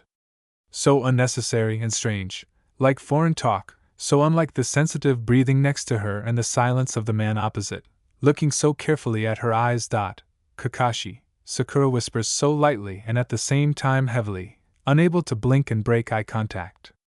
He leans closer, touching her forehead with his. He closes his eyes and sighs. Now each dark eyelash stands out so clearly and expressively. His sigh is so understandable and inexpressibly cruel. The girl lowers her gaze, opening her mouth slightly, trying to resume a normal heartbeat. She closes her eyes, squeezing his palm harder with her fingers, and melts when he responds in kind. 10 minutes have already passed, she says reluctantly, moving her head slightly to the side and touching the icy iron of the tread. It would be awkward if they found us like this. It will be awkward. Kakashi echoes, but doesn't move away. You know, Naruto really is a rare slowdown. Sakura laughs. Easy and happy. The most complete cretin in the village, she happily assents, and they finally straighten up. They return to the party frozen, demonstrably bored, and deliberately disperse to different sides of the table, interjecting themselves into dialogues that are convenient for them. The sixth accepts congratulations and gifts with enthusiasm, but the next day he hangs only the herbal amulet of Mrs. Irianen on his chest. From a note lying at the bottom of a small box, he learns that dried verbena, mountain arnica and heliotrope are stored in a miniature glass dome, closed with a thin wooden stopper. Haruno smiles warmly when she sees the bright combination of lupin and rattan inflorescence on the Hokage's neck. This seems something naively childish, and she, like an adult, hides the amulet under a thick vest, at the same time tying a scarf on the sluggish Hataki. September is ending. The weather goes crazy without shedding a tear of rain, and gives rise to days that are only colder than the previous ones. The branches stick out like blackened bones against the background of gray houses, swaying along with the ominous howl of the wind. The hospital is filled with sick civilians and shinobi. The air inside is warmed by hacking coughs and sneezes. Sakura stands near the trees, peering into the heavenly gloom. He harmlessly places a gloved fist on Six's shoulder, as he habitually apologizes for being late. Sasuke-kun brings nothing but problems? She says without a drop of sadness, and Kakashi, slowing down for a second and assessing her expression, sighs. It's quite difficult to determine what he's doing now, raises his eyes to the slowly replacing branches and stretches his tired neck. But so far there is no reason to worry. Nevertheless, its appearance in different places does not go unnoticed, so for now it does not cause trouble. Self-sufficient as always, Sakura smiles, pursing her lips and shaking her head. Okay, I promise you a good evening. Let's not talk about him. Your promises sometimes sound scary. Six chuckles nervously, to which he receives an offended snort. The kunoichi takes him shopping for a long time, throwing everything that catches her eye into the grocery basket. Sometimes, going out into the street, he suddenly yelps and runs up to other shops, and Kakashi looks out from behind the bags to look for the already missing girl. When they finally leave the main street, it begins to get dark and the streetlights turn on with a bright white light. Won't it be too much? Kakashi asks, smiling. Don't think I forgot how much this jacket costs, she speaks in a moralizing tone, and the former teacher noticeably hesitates, not realizing how vindictive and aggressively grateful girls can be. I'll have to feed you for a whole month to properly thank you. You're trying too hard, I can't handle it. The man tries to get away from the topic, and Sakura glances at him seriously. Is that what you think? She turns away, straightening a stray strand of hair behind her ear. Kakashi doesn't answer.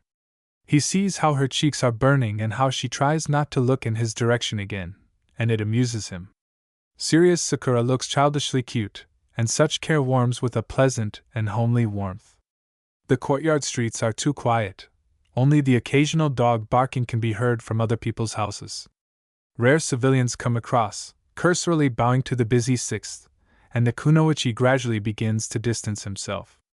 Hatake casts an attentive glance at her, noticing how timidly she wraps her arms around her shoulders, becoming more thoughtful by the minute. Let's stop. Kakashi is the first to not stand the tense silence, and Sakura turns to him in surprise. Tired? Comes closer as the man lowers the bags to the ground and begins to stretch his shoulders. I guess I really did gain a lot. Not at all, he quickly answers, stretching his hand into the sky, clenching and unclenching his palm. It's just that today work literally fell on my head. Slight bruise. It was high time to dismantle these dusty stacks and convert them into electronic use, Sakura remarks sternly, but quickly gets down to first aid. Kakashi-sensei, you are overworking yourself, so even such an injury brings you discomfort. Give us your shoulders.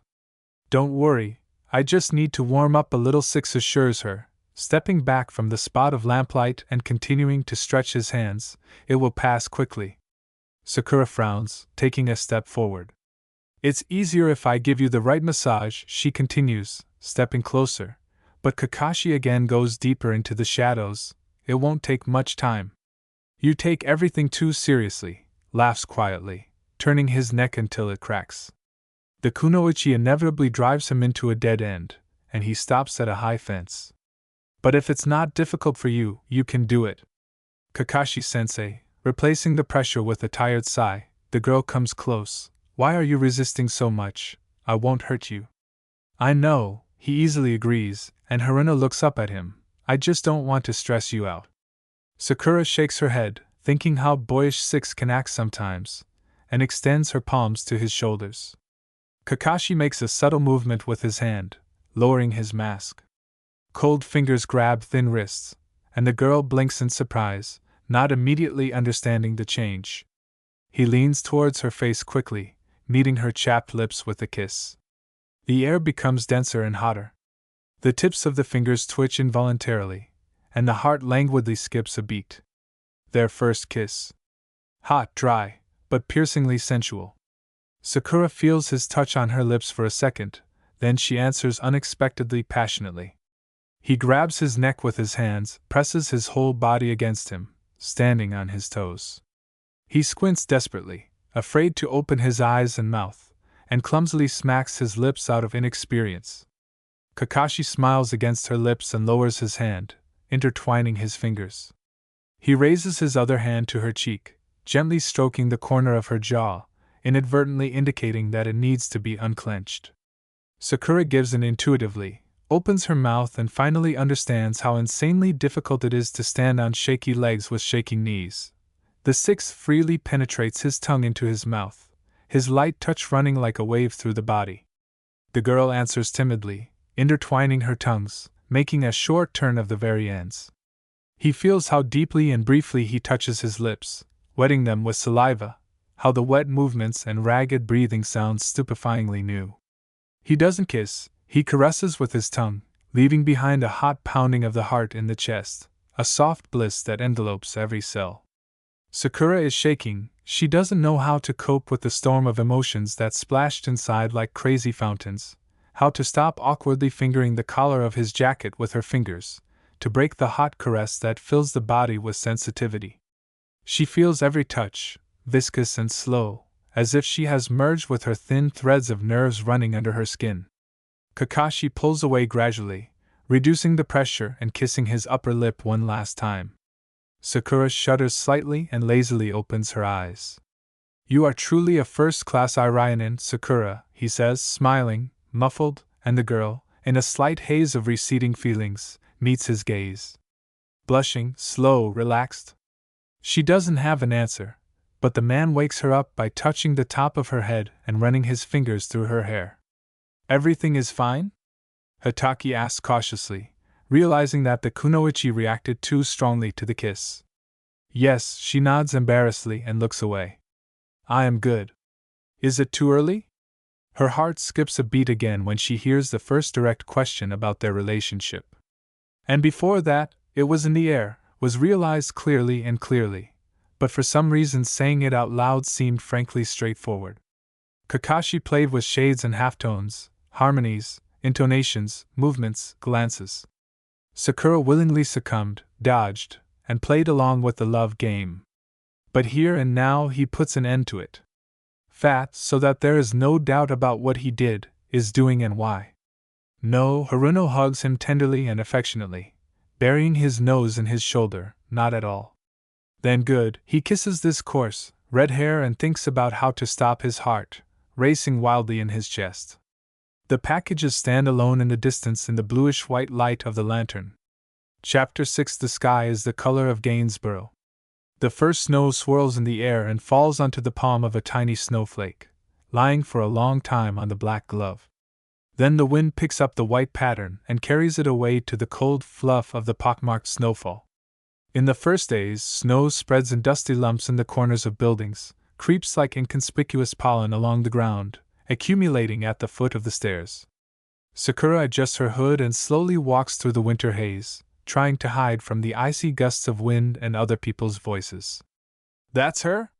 The one with pink hair? Isn't she his student? Oh, she spread her legs in front of the Hokage. Now she walks so important in her hospital, the navel of the earth. She's not even pretty, like Hokage-sama dating her? She walks with her head held high, without taking her eyes off the straight road of the street and the low cyclone sky. Each whisper is collected bit by bit into a striking echo that follows her brisk step. So young! Hasn't she found someone her own age? I heard she sleeps with him for money. I wonder how much he gives her. She turned off the last of the Uchiha. Apparently, status plays a role. Probably he appointed her as the head of the hospital. She couldn't have done it herself. What, there are no places left in schools, now our shinobi are moonlighting as night butterflies. The glances are smeared from top to bottom, lingering on the face and chest. Their voices are so different, old and young, childish and serious. Young girls with flowing curls and long eyelashes laugh from behind the vegetable racks, pointing at her head. Sakura involuntarily shakes dandruff and falling hair off her shoulders, trying to remove the nasty looks. They say that the sixth is handsome. Don't look, she will kill you with one blow. The hysterical deranged woman beat the hero Uzumaki himself until he was bruised. More like a man, Mr. Hokage has a strange taste. The parents look unusually excited and sad. The mother speaks little and in monosyllables, the father jokes awkwardly. When the daughter is already standing on the threshold, throwing on her jacket, Mabuki suddenly approaches, adjusting her collar, and whispers to her to be careful. Sakura responds to Sakura's cool gaze with a timid hug, but quickly releases the younger Haruno into the frosty air. A war hero, you say? The sixth slitter. A rough male voice spits from behind, and the kunoichi frowns. Is there something wrong? You don't look good, Kakashi says worriedly, walking next to him, and the girl fussily puts on a semblance of a smile. Nothing. I'm just tired after my shift. I fall asleep on the go. She tries to assure him, and the man sighs heavily, kissing her on the top of her head through the mask. Take a day off, it won't hurt you. She lies in her hallway in her outerwear and listens for a long time to the muffled ticking behind the wall. Half an hour later, he reluctantly takes off his jacket and goes straight into a hot shower. Sticky sweat is washed away along with rumors, civil dirt, and shinobi disrespect. But the next evening, whispers follow her everywhere. Oh, it's her. She came from a rootless clan and is trying to find a place in someone else's. She was seen on the street with the sixth, a slutty girl. No shame, no conscience. What, oh, with such and such a face and with the sixth? I'll start dating him sooner than she does. Ino is greeted at the bar with a sincere smile, a friendly pat on the shoulder, and a strong desire to get drunk. We have to drag her mortal body after midnight to Sai's house, while she mutters inaudibly about not listening to everyone and that it's time to hit them. Since she's his student, then maybe they've been doing this for a long time? After 6 o'clock? Hey, say it again. Sakura can't resist and turns around, gritting her teeth. What, it's too much of a stretch to repeat. Haven't you hit something like this for a long time? Stick your tongue inside if you haven't already. Boorish, yelling at the elder crazy, and these people protect us? Hysterical. Sakura swallows sedatives, washing them down with a glass of water. He loudly puts it on the table, wipes his lips and doesn't want to go outside for many more seconds. But the clock is forced to tick, and she has to zip up the hissing zipper. Snow flies underfoot, heels hit the tiles of hospital corridors with a rattling click. In this way, she drowns out more insecure and timid voices, and if she begins to hear them indecently loudly, she clearly repeats the duties of her subordinates and gives them work overtime. Mistress Irayanen. The assistant rustles quietly when she sees how quickly and angrily the kunoichi flips through papers, signs, and prescribes medications. You've been very pale lately. You don't have enough vitamins and sleep, don't stress yourself like that. I'm fine, Sakura says in response, without taking her eyes off the documents. I shut them up. Naruto exhales hotly, wiping sweat from his forehead with his sleeve. No one else will dare to blather. You can't hide the truth. Haruno smiles ironically, and his friend clearly sees how she hides pain behind a mask of mockery. What can you do? Don't talk nonsense, these idiots are crazy. Uzumaki is infuriated by her deliberate aloofness. Even if you are Kakashi-sensei.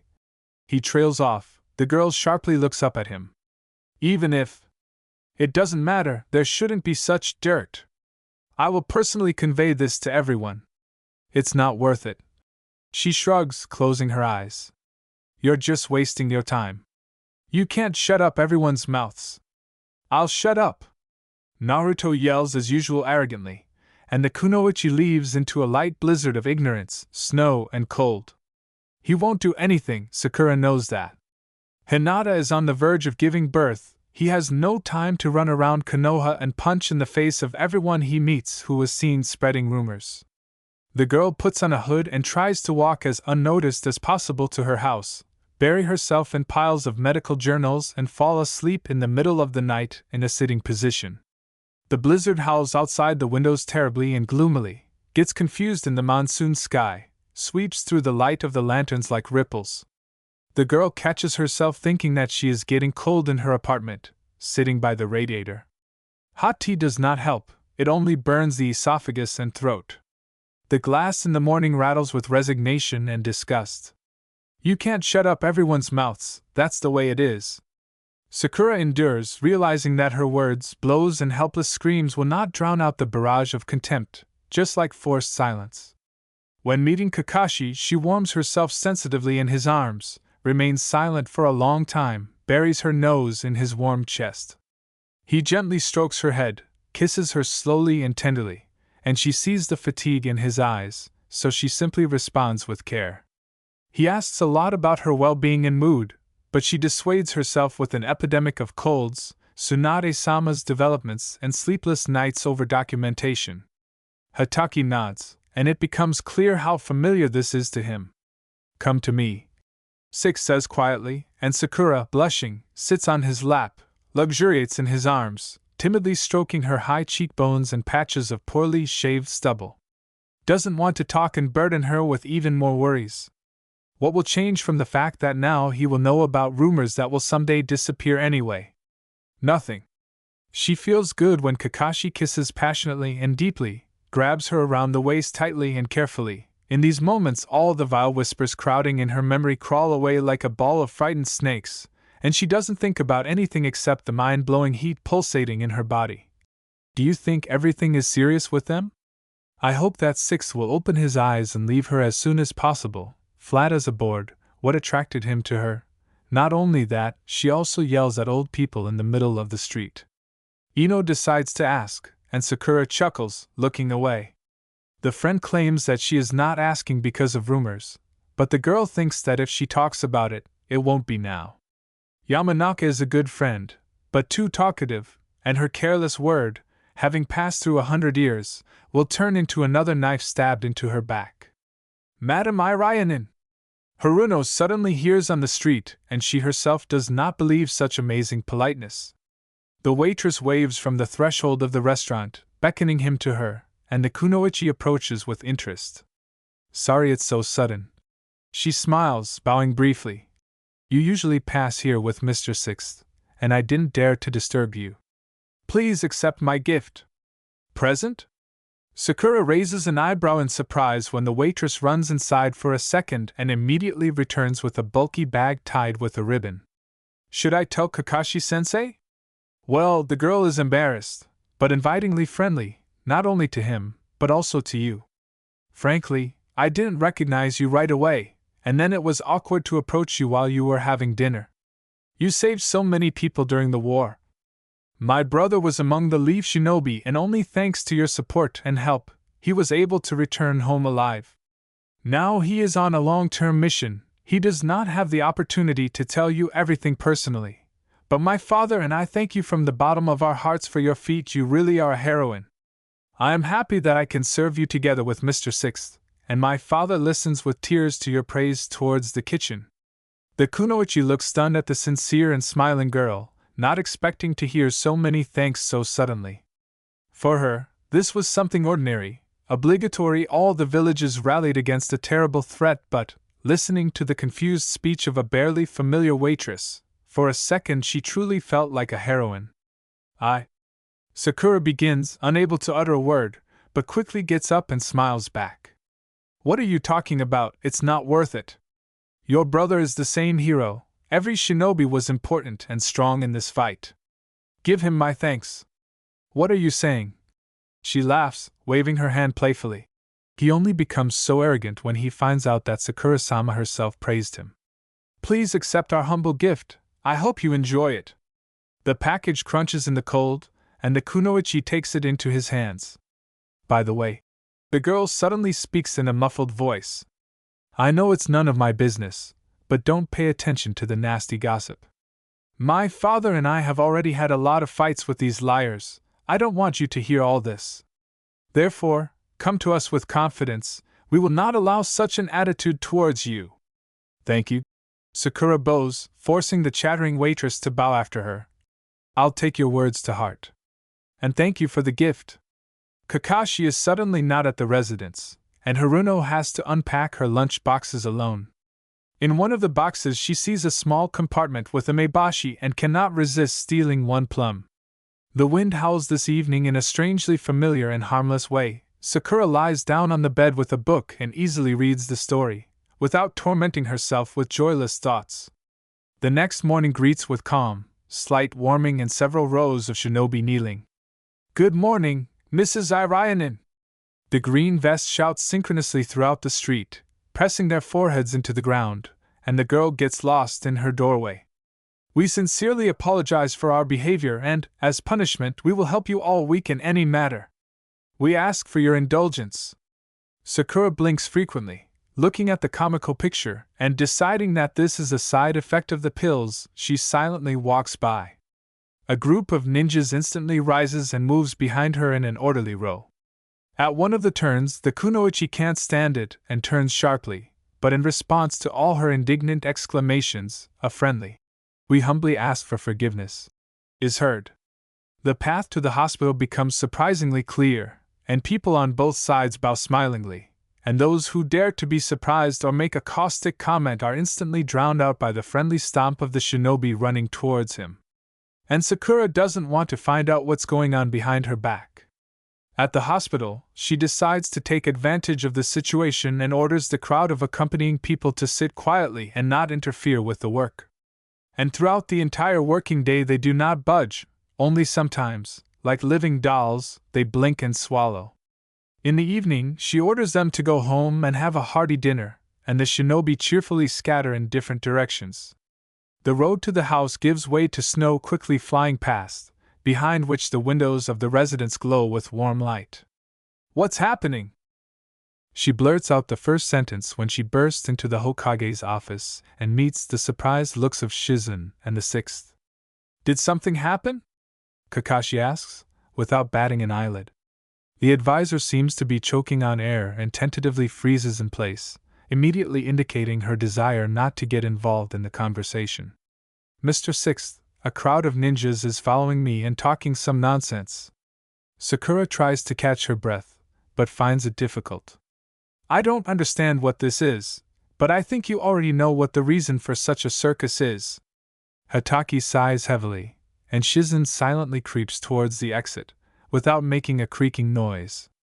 As soon as the door closes behind her, the Hokage turns in his chair and slowly rises from the table. Sakura purses her lips to keep her breathing quiet and waits patiently for an explanation. But Kakashi is in no hurry, skirting the tall stacks of papers and going to the wide window, behind which a snow flurry rises. He suffers for long minutes in silence, peering at the flakes of snow rushing past. Kakashi! The girl begins again, but doesn't have time to finish. Why didn't you tell me? A fairly clear question, and the kunoichi stammers in surprise. What didn't you say? Don't act like a fool, he answers rudely, and Sakura shudders. The iron note in the man's voice is unusual, and she doesn't know how to react. Why didn't you tell me? Pause. Heavy, oppressive pause. Kakashi, Haruno speaks quietly again, but breaks off mid-sentence and changes his tone. I don't understand what you want to hear. If all this fuss was because of a couple of unrestrained shinobi, then it wasn't worth it. Incontinent? He grins, and she sees his hand twitching to his face, covering his eyes with his palm. He shakes his head, pinching the bridge of his nose with his fingers before finally turning around. In your opinion, outright slander and insult to a higher-ranking person is ordinary incontinence? Don't pretend to be an idiot. Sakura gags at the sixth's harshness and impudence. His anthracite gaze is cold, serious, and angry. An idiot? She repeats, widening her eyes and raising her upper lip. I wonder when I managed to become one. Without the slightest idea, but judging by your behavior, you really firmly decided to become one. He continues with a touch of irony. The incontinence is different from what I heard. Tell me, were you going to listen to this dirt for a long time, continuing to look into my eyes and assure me that everything was fine?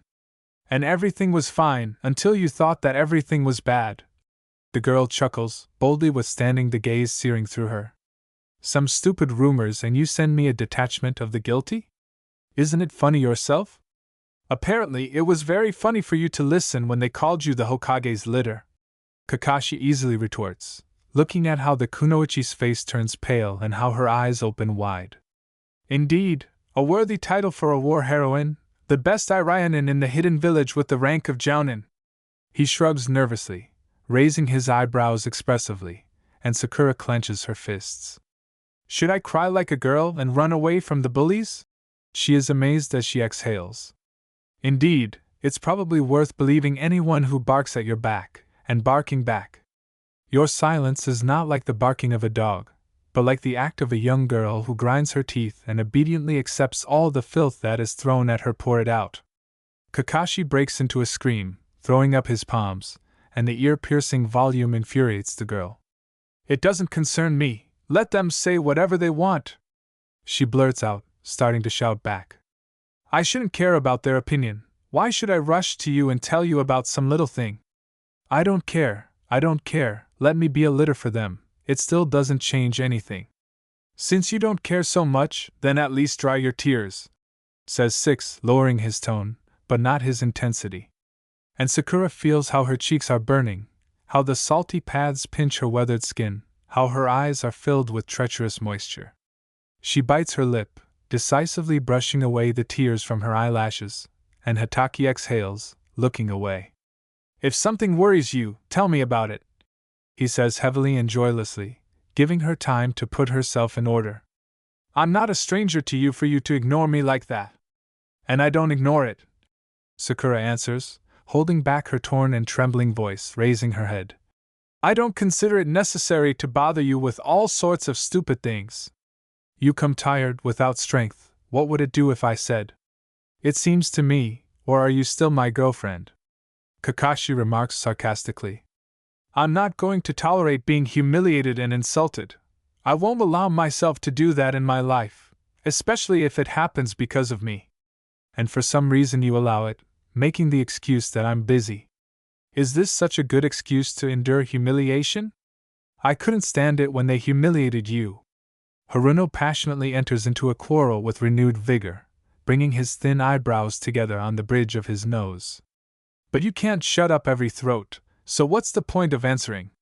It's better not to pay attention than to become a hysterical woman who beats up anyone she doesn't like.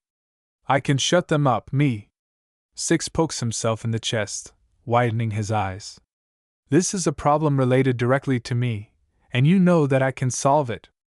Or do you really consider the chatter throughout the village about yourself unworthy of my attention? Why should he be worthy? Sakura is amazed. You yourself said that the rumors will either subside on their own or come to other conclusions. But this is a little bit of a situation in which this should be done. Kakashi sharply waves his hand, pointing two fingers at the girl, and accidentally hits them on the table. A dull thud echoes throughout the room. It's one thing when civilians gossip, it doesn't matter to them, but it's another thing when shinobi deliberately humiliate the highest in rank. Do you think they will talk and settle down? What will happen if you go on a mission with them? Which of them will listen to you?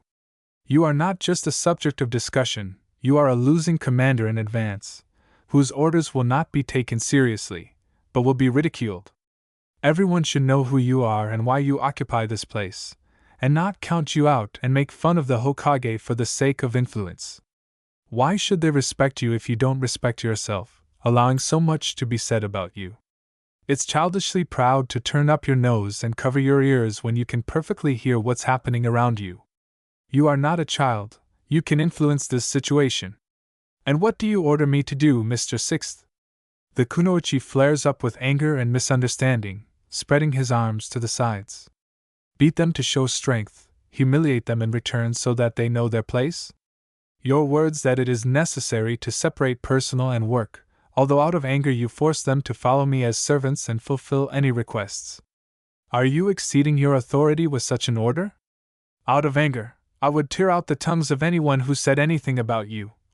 The man barks loudly, but quickly returns to an elevated, restrained tone. But I am first and foremost Hokage, not a hot-tempered boy waving his fists. And I, unlike you, respect my girlfriend and my choice. That's why it's so important to me that you feel comfortable both as my girlfriend and as a jounin. It is important to me that you respect yourself and do not allow dirty rumors that insult and humiliate you. And if you can't handle it yourself, then contact me. Are you suggesting that I solve them myself or contact you? She bursts out with even greater indignation.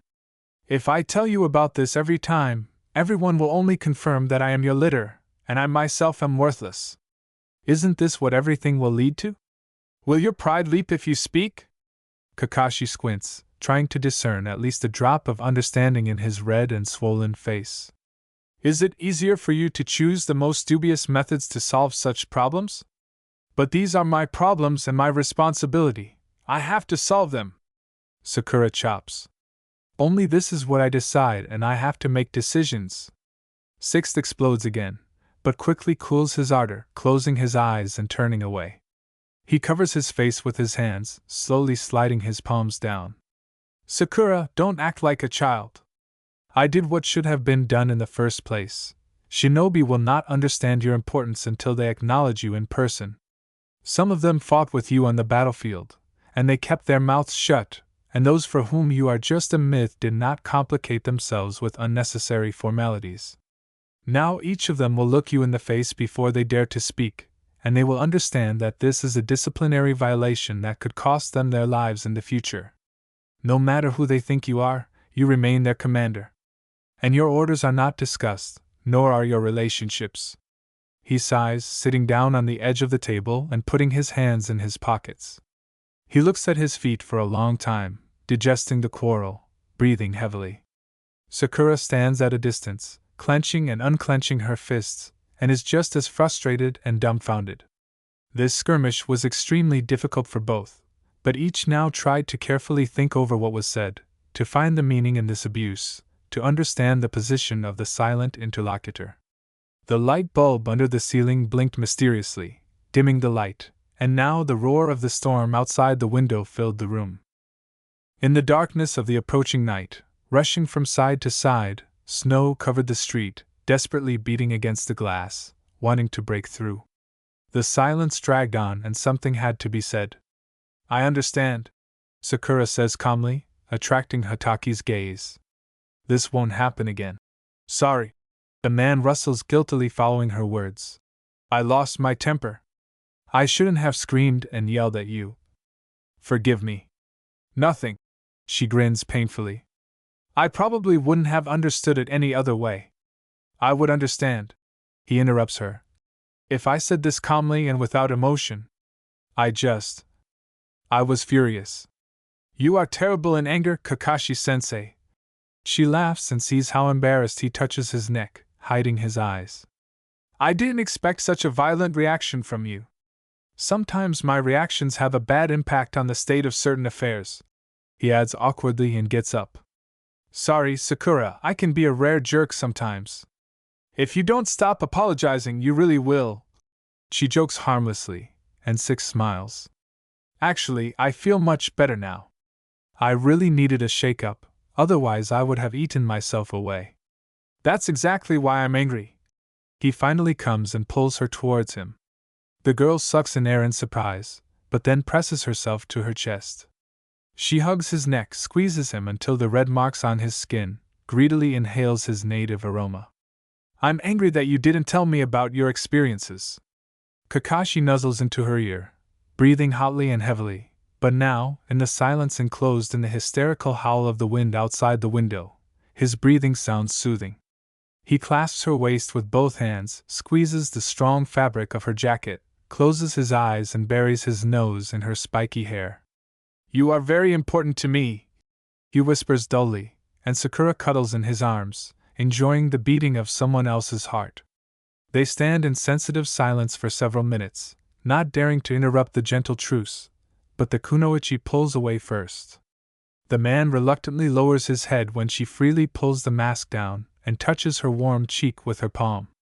You too, Kakashi-sensei, she answers, blushing, timidly and belatedly. He smiles tiredly but happily. I'll be even angrier until you stop calling me sensei. Sixth remarks caustically and bumps noses with Haruno. Do I look like your teacher? Kisses.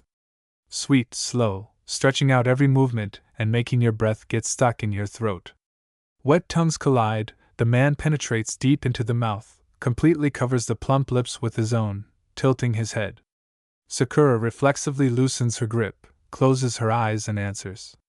His palms stroke the fragile back, crawl under the thick jacket, and touch the lower back with pressure. The kunoichi involuntarily kisses, opens his eyes for a moment, and closes them again. Heat. This stretching and flowing heat, filling thoughts with the fluff of reflexes and instincts, entangling the body, following the experienced hands of a man, with an incomprehensible and unknown heaviness and moisture. Sakura sways from foot to foot, squeezes them tightly, and understands where this feeling inflames and knits in her mouth, crossing the line of permissibility. She gets wet, reacts to stroking and caresses, exhausted from the wet, quiet squelching of tongues and the coolness of her panties. From the fleeting glimpse of Kakashi's face, so relaxed and calm, from accidentally touching her neck with his fingers, leaving a tickling feeling. She is overwhelmed by these new sensations, this boundless bliss, and she herself does not notice how she begins to languidly curl under her palms, pressing her hips against his. She responds with her whole body, and Hataki notices immediately. But he pulls away. Sakura's gaze is drunk, unfocused, half-closed.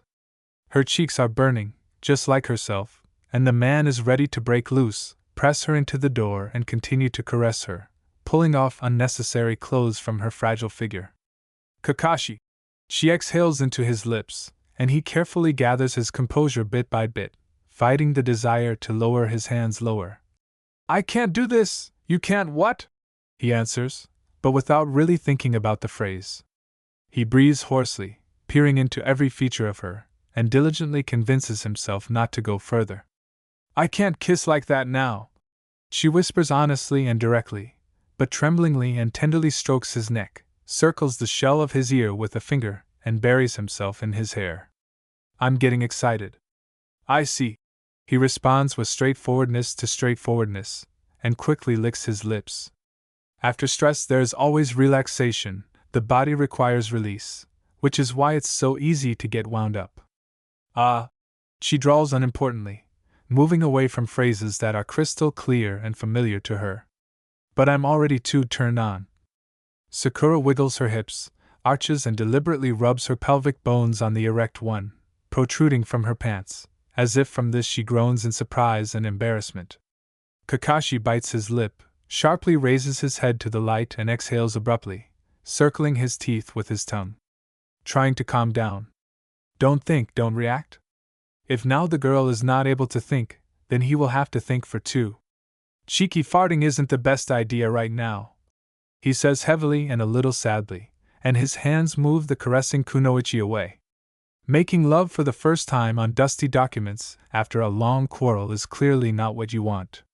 And a coldly creepy thought flashes through Haruno's head that she just wanted to give herself to Six on his desk with the lights on, with the windows perfectly visible throughout the entire area, in sweat and dirt after long hours on shifts.